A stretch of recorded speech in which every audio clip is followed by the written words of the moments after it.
नमस्ते दोस्तों, NSTV horror stories में आपका स्वागत है। तो चलिए बढ़ते हैं आज की कहानी की ओर। आज की कहानी है कालों का खंडहर। आधी रात का समय था। गांव के सभी लोग गहरी नींद में सो रहे थे। भीमा रात के समय अपने खेतों की सिंचाई करने की तैयारी कर रहा था, लेकिन उसकी पत्नी नेहा उसे जाने से रोक रही थी। अगर आपको खेतों की सिंचाई करनी है तो सुबह चले जाइए। आधी रात को जाने की क्या जरूरत है? आप सुन नहीं रहे हैं? कुत्तों के रोने की आवाज लगातार आ रही है।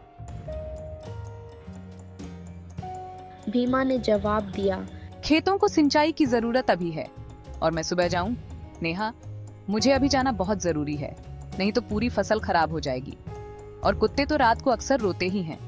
लोग कहते हैं कि जब भी रात के समय कुत्ते भौंकते हैं तो उस जंगल के पुराने खंडर के आसपास कुछ अपशगुन होता है और लोग रहस्यमय तरीके से गायब हो जाते हैं, जिनका फिर कुछ पता नहीं चलता।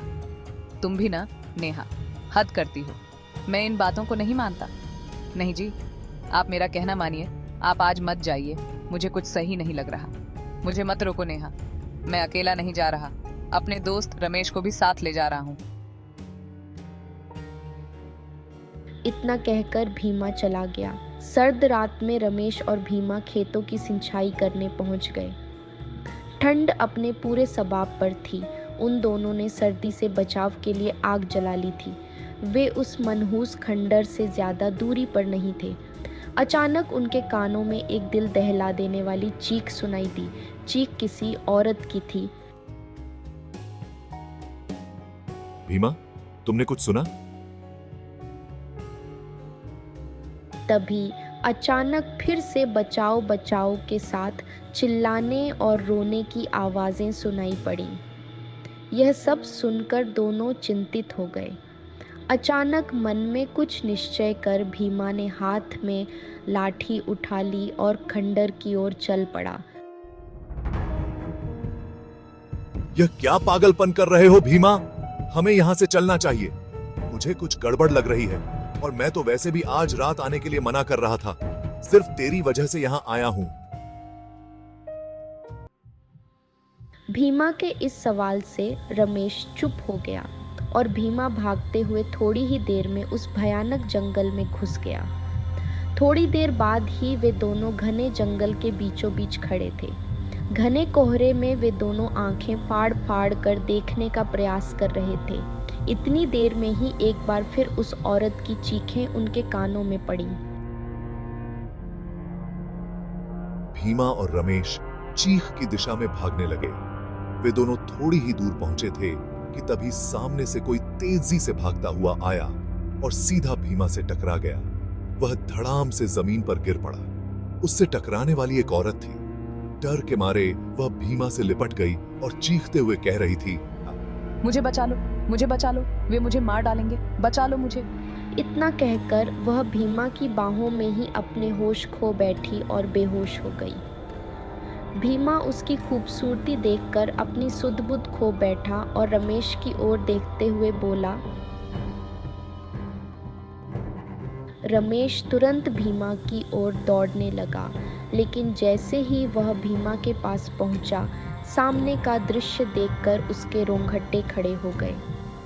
सामने एक बेहद डरावने काले चेहरे वाली औरत खड़ी थी और भीमा की मृत खून से लथपथ लाश जमीन पर पड़ी हुई थी। देखते ही देखते उस भयानक काली चमड़ी वाली औरत ने भीमा के मृत शरीर से मांस खाना शुरू कर दिया। यह देखकर रमेश की चीख निकल गई। रमेश के भागने से पहले ही अचानक काली परछाइयों ने उसे घेर लिया। उन सब के चेहरे बेहद भयानक थे। अचानक काली चमड़ी वाली उड़ते हुए रमेश के सीने पर बैठ गई। रमेश की एक दिल दहला देने वाली चीख सन्नाटे को चीर गई। दूसरे दिन भीमा और रमेश के लापता होने की खबर जंगल में आग की तरह फैल गई। गांव के एक व्यक्ति ने मुखिया जी से पूछा, तुम्हें क्या लगता है? मुझे इसकी चिंता नहीं है। उस खंडर को तोड़ने की कोशिश 1000 बार की गई है और जब भी उस खंडर को तोड़ा गया तो दूसरे दिन खंडर खुद ब खुद अपनी जगह वापस बन जाता है। व्यक्ति ने मुखिया जी से कहा, मुखिया जी, अब बस बहुत हो गया। जब जब इस गांव में कुत्ते रोते हैं तब तब कुछ अपशगुन होता है। यहाँ के लोगों के गायब होने की घटनाएं हमारे बाप दादा के जमाने से होती आ रही हैं और हम कुछ नहीं कर पा रहे। आखिर कब तक हमारे जवान उस खंडर के पास रहस्यमय ढंग से गायब होते रहेंगे? तो फिर इसका मतलब यही है कि हमें अब इस गांव को छोड़ देना चाहिए। इस रहस्य से पर्दा अब नहीं उठेगा। बहुत से तांत्रिक और बाबाओं ने पता लगाने की कोशिश की, लेकिन वे पता नहीं लगा पाए। कुछ ने तो अपनी जान भी गंवा दी, लेकिन इस बार मैंने बहुत प्रसिद्ध तांत्रिक भैरव को बुलाया है। कहते हैं वह इतना शक्तिशाली है कि भूतकाल और भविष्य में भी आसानी से आ जा सकता है। इतना बात ही। मुखिया ने गांव वालों को अपनी योजना के बारे में बताया, जिससे सबकी उम्मीदें फिर से जाग उठीं। तभी गांव वालों के कानों में तांत्रिक भैरव की आवाज गूंजी। अलक निरंजन। भैरव मुखिया के पास आकर खड़ा हो गया। मुखिया ने हाथ जोड़कर बाबा को सारी स्थिति बताई।